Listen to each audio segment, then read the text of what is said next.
بسم اللہ الرحمن الرحیم۔ ناظرین، معزز الدولہ کے دور حکومت میں بغداد اور اس کے اطراف میں چوری ڈاکہ زنی کی وارداتیں عام ہونے لگی۔ خطرناک مجرموں نے لوگوں کے ناک میں دم کر رکھا تھا۔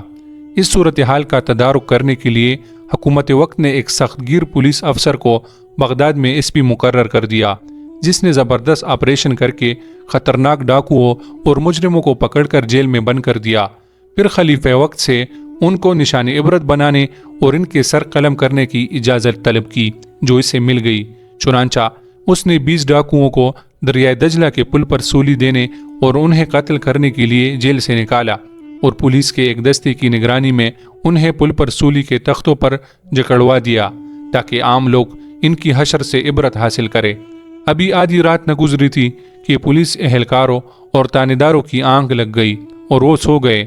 انہیں اس وقت جاگ آئی جب ایک مجرم کسی ہیلے سے رسی کاٹ کر چھلانگ لگاتا ہوا نیچے آ گرا اور اٹھ کر دوڑنے لگا۔ انہوں نے دیکھا تو اس کے پیچھے بھاگے، لیکن اس کی قسمت میں ابھی زندگی کے کچھ دن باقی تھے، وہ ہاتھ نہ آیا۔ اس کا پیچھا کرنے والوں نے سوچا، اگر ہم اس کے پیچھے بھاگتے رہے تو کہیں دوسرے مجرم بھی ایسے ہی فرار نہ ہو جائے۔ چنانچہ وہ واپس پل پر آ گئے اور باقی مجرموں کی نگرانی کرنے لگے۔ فرار ہونے والے مجرم کے متعلق وہ سوچتے اور آپس میں کہنے لگے، صاحبو، ہمارا اس بھی بڑا سخت گیر انسان ہے۔ صبح اس نے ڈاکوؤں کی گنتی کرنی ہے، اگر 20 پورے نہ ہوئے تو ہمارا حشر ایسا کرے گا کہ دنیا دیکھے گی۔ وہ کہے گا کہ تم نے رشوت لے کر مجرم کو بھگا دیا ہے۔ اگر ہم نے جان بچانے کے لیے اقرار کر لیا تو بھی مارے جائیں گے، اور اگر اقرار نہ کیا تو بھی۔ وہ مسلسل پٹواتا رہے گا اور اس وقت تک نہیں چھوڑے گا جب تک ہم اقرار نہ کریں گے۔ چنانچہ ان کی آپس میں یہ رائے ٹھہری کہ وہ خود بھاگ جائیں، مگر جائے کہاں، ہر جگہ پکڑے جائیں گے۔ قاضی بہلول نے، جو اس وقت پولیس اہلکار تھا، پولیس افسر کو رائے دی کہ جناب، ہمیں چاہیے کہ گلیوں سڑکوں پر نکل کر کسی بد نصیب کو پکڑ لائے اور اسے یہاں سولی پر جکڑ دے، کیونکہ آدھی رات گزر چکی ہے، لوگ اپنی خوابگاہوں میں سوئے ہوئے ہیں، کسی کو کیا پتا کہ رات کو یہاں کیا واقعہ پیش آیا۔ صبح سویرے اس پی آئے گا تو کہہ دیں گے کہ جناب، آپ نے ہمیں 20 مجرم دیے اور یہ 20 پورے ہیں۔ چنانچہ پولیس اہلکار سڑکوں اور گلیوں میں اپنا شکار ڈھونڈنے نکل پڑے اور چلتے چلتے پل عبور کر کے شہر کے مغربی حصہ تک پہنچ گئے۔ وہاں انہیں پل کے نیچے ایک بدقسمت آدمی پیشاب کرتا ہوا نظر آیا، جسے انہوں نے پکڑ لیا اور اسے مارنے لگے اور پیٹنے لگے۔ اسے یوں کھینچنے لگے جیسے قصاب بکرے کو ذبح خانے لے جا رہا ہو۔ وہ آدمی روتے اور چیختے ہوئے پوچھنے لگا، ظالموں، میرا گناہ کیا ہے؟ لیکن اس کی ایک بھی نہ سنی گئی، اور 20 کی گنتی پوری کرنے کے لیے اسے لا کر سولی پر جکڑ دیا گیا۔ وہ طلوع آفتاب تک اتنا رویا اور چلایا کہ پولیس اہلکاروں کے کلیجے پھٹے جا رہے تھے، کیونکہ وہ سمجھتے تھے کہ یہ ایک بے گناہ اور مظلوم شخص ہے، اور صبح اس کی بھی گردن اڑا دی جائے گی، لیکن اسے چھوڑا بھی نہیں جا سکتا، کیونکہ اس صورت میں ان کو اپنی جانوں کا خطرہ تھا۔ طلوع آفتاب کے بعد لوگ جمع ہونے لگے، اور تھوڑی دیر بعد ایس پی بھی آ گیا۔ اسے دیکھ کر وہ شخص بری طرح چیخا، رویا اور یوں فریادی ہوا، تمہیں واسطہ ہے اس دن کا جس دن آپ نے بھی اللہ کے سامنے کھڑا ہونا ہے۔ میری بات سن لے، میں بے گناہ ہوں اور ان لوگوں میں شامل نہیں جن کے متعلق سولی دینے اور قتل کرنے کا حکم دیا گیا ہے۔ میں تو اتفاقاً ان کے ہاتھ آ گیا ہوں اور انہوں نے مجھے یہاں جکڑ دیا ہے۔ ایس پی نے پوری کہانی سن کر باقی مجرموں کی گردنیں قلم کر دی اور اسے اپنے سامنے کھڑا کرنے کا حکم دیا تاکہ مزید تفتیش کی جا سکے۔ اس دوران اس نے پولیس انسپکٹر اور اس کے اہلکاروں کو سرزنش کی کہ تم نے رشوت لے کر ملزم بھگا دیا ہے اور اس کی جگہ بے قصور آدمی کو پکڑ کر سولی پر چڑھا دیا۔ اس کا جواب پولیس انسپکٹر اور اس کے ماتح عملے نے یہ دیا کہ صاحب، اس کا کیا ہے، سب ہی مجرم اپنے آپ کو بے گناہ کہتے ہیں۔ آپ نے ہمیں 20 آدمی دیے ہیں، سو سب حاضر ہے۔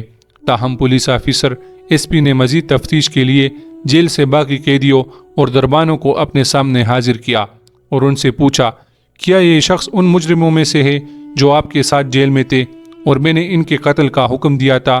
تمام دربانوں اور قیدیوں نے باری باری اس کا چہرہ بغور دیکھا اور متفقہ رائے دی کہ نہیں جناب، یہ ان لوگوں میں سے نہیں جن کے متعلق قتل کا آپ نے حکم صادر کیا تھا، کیونکہ وہ سب ہمارے ساتھ نظر بند رہے ہیں اور ہم انہیں اچھی طرح جانتے پہچانتے ہیں۔